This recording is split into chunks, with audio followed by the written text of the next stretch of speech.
അക്ഷയ തൃതീയ. ഇത്രയധികം പ്രത്യേകതകളുള്ള മറ്റൊരു ദിനം കലണ്ടറിലുണ്ടാവില്ല. വൈശാഖ മാസത്തിന്റെ വെളുത്ത പക്ഷത്തിലെ 3-ാം ദിനമാണ് അക്ഷയ തൃതീയ.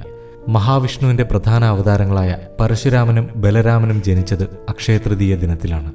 നിത്യവൃത്തിക്ക് വകയില്ലാതിരുന്ന തന്റെ ഉറ്റ ചങ്ങാതിയായ കുചേലനെ ശ്രീകൃഷ്ണൻ കുബേരനാക്കിയതും ഈ ദിവസമാണെന്ന് പറയപ്പെടുന്നു. വനവാസകാലത്ത് ഭക്ഷണത്തിനായി വിഷമിച്ച പാണ്ഡവർക്ക് സൂര്യഭഗവാൻ അക്ഷയപാത്രം സമ്മാനിച്ചതും ഇതേ ദിനത്തിലായിരുന്നു.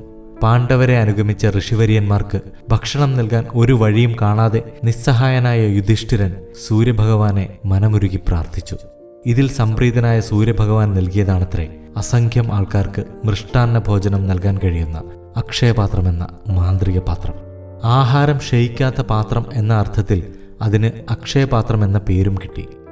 ശ്രീ ശങ്കരാചാര്യർ കനകധാരാ സ്തോത്രം ചൊല്ലി ലക്ഷ്മീദേവിയെ പ്രസാദിപ്പിച്ച് ഒരു ഭക്തയുടെ ദാരിദ്ര്യദുഃഖം അകറ്റിയതും അക്ഷയ തൃതീയ ദിനത്തിലായിരുന്നു. വരൾച്ച കൊണ്ട് പൊറുതിമുട്ടിയ ഭൂമിദേവിക്ക് സാന്ത്വന സ്പർശവുമായി ഭഗീരഥ മഹർഷി തന്റെ ഉഗ്ര തപസ്സിലൂടെ സ്വർഗവാഹിനിയായ ഗംഗയെ ഭൂമിയിലേക്ക് എത്തിച്ചതും അക്ഷയ തൃതീയ ദിനത്തിലാണെന്നാണ് വിശ്വാസം. സരസ്വതി നദീതീരത്ത് വേദവ്യാസനും ഗണപതി ഭഗവാനും ചേർന്ന് മഹാഭാരതം എഴുതാൻ ആരംഭിച്ചതും ഇതേ ദിവസമാണെന്നാണ് ഐതിഹ്യം. സത്യയുഗം അവസാനിച്ച് ത്രേതായുഗം ആരംഭിച്ചതും ഒരു അക്ഷയ തൃതീയ നാളിലായിരുന്നു. അങ്ങനെ എണ്ണിയാലൊടുങ്ങാത്ത പ്രത്യേകതകളും മഹത്വങ്ങളും നിറഞ്ഞ ഈ വിശേഷ ദിനം കേവലം സ്വർണം വാങ്ങേണ്ട ഒരു ദിനമായി ഒതുക്കേണ്ടതല്ല. ദാനധർമ്മത്തിന് ഏറ്റവും അനുയോജ്യമായ ദിനമാണ് അക്ഷയ തൃതീയ. ദാനങ്ങളിൽ ഏറ്റവും ശ്രേഷ്ഠം ജലദാനമാണ്. ന ജലേന സമം ദാനം എന്ന് പുരാണ ഗ്രന്ഥങ്ങളിൽ വരെ പരാമർശിക്കുന്നുണ്ട്. ഈ നാളിൽ ചെയ്യുന്ന സത്പ്രവൃത്തികളുടെ ഫലം ഒരിക്കലും ക്ഷയിക്കുകയില്ല. ശുഭകാര്യങ്ങൾക്ക് ഏറ്റവും അനുയോജ്യമായ ദിനമാണ് അക്ഷയ തൃതീയ. അക്ഷയ തൃതീയ ദിനം വരുന്ന വൈശാഖ മാസത്തിനുമുണ്ട് ഏറെ പ്രത്യേകതകൾ.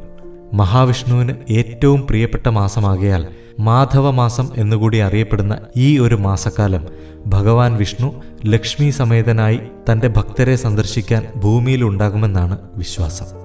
ഹിരണ്യകശിപുവിൽ നിന്നും കുഞ്ഞു പ്രഹ്ലാദനെ രക്ഷിക്കുവാൻ ചതുർത്ഥി ദിവസം ത്രിസന്ധ്യാനേരത്ത് മഹാവിഷ്ണു നരസിംഹമായി അവതാരമെടുത്തതും ശരവണപ്പൊയ്കയിലെ താമരപ്പൂക്കളിൽ സുബ്രഹ്മണ്യകുമാരൻ അവതരിച്ചതും പൗർണമി ദിനത്തിൽ മായാദേവിയുടെ പുത്രനായി ശ്രീബുദ്ധൻ ലുംബിനിയിൽ പിറവിയെടുത്തതും കേരളത്തിലെ കാലടിയിൽ ആര്യാമ്പദേവിയുടെ മകനായി ആദിശങ്കരൻ ജന്മമെടുത്തതുമെല്ലാം പുണ്യമാസമായ വൈശാഖ മാസത്തിലായിരുന്നു. അങ്ങനെ ഒട്ടേറെ പുണ്യദിനങ്ങളാൽ സമ്പന്നമായ വൈശാഖ മാസത്തിൽ നാമജപങ്ങളിലും ദാനധർമ്മങ്ങളിലും മുഴുകുന്നത് സർവൈശ്വര്യദായകമാണ് എന്നാണ് വിശ്വസിക്കപ്പെടുന്നത്. ഏവർക്കും ഹൃദയം നിറഞ്ഞ അക്ഷയ തൃതീയ ആശംസകൾ.